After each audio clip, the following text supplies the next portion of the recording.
Hello guys! Magandang araw sa inyong lahat. At ito na naman po at magluluto na naman tayo ng lunch for today ng mga estudyante. Ayan, meron akong tatlong taling molokiya or saluyot sa atin sa Tagalog. Tatlong tali, isang manok. Kailangan natin ng sibuyas, kamatis, at yung ating mga pampalasa, amintang durog, iodized salt, at isang Maggi. At syempre mag-start na tayo. Nilagay ko na yung mantika. So start na tayo. Lagay natin yung sibuyas. Ayan. I-browning lang natin.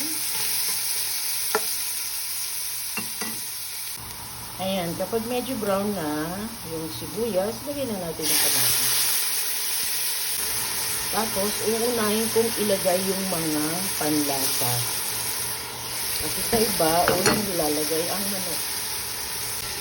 So, pag ganyan na, ilagay na natin yung manok. Ayan. So, haluin lang natin. Sangkunsa natin yung manok para lumasa. Sangkunsa.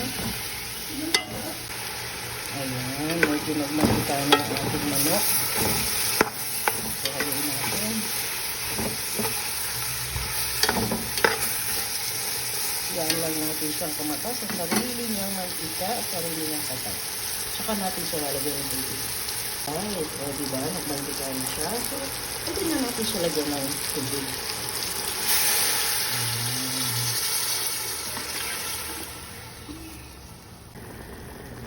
Ayan guys, kumukulo na siya. Pero, tayo lang natin maging maluto pa yung manok.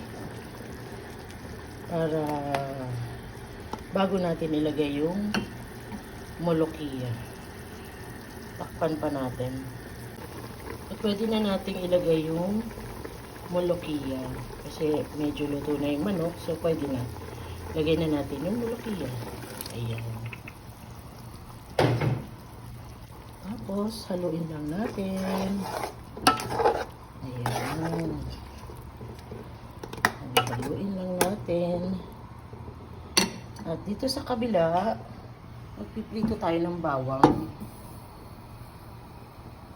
Ayan. So, pang ibabaw natin yan siya dyan. Sa molokiya. Pababrown lang natin dyan. So, yan. Nilagyan ko siya ng kisbara powder. So, i-brown lang natin siya. At ayan, pag ganyan na siya, brown na, ilalagay natin sa ibabaw ng molokiya ngayon. Yan ang pampasarap nila sa molokiya. Ayan. So, hindi na natin siya haluin. Yan na. Yan yung ating molokiya. Tapos na yan siya. Thank you guys! At guys, ayan, titikman natin yung molokiya na niluto natin. At syempre, kailangan may rice tayo.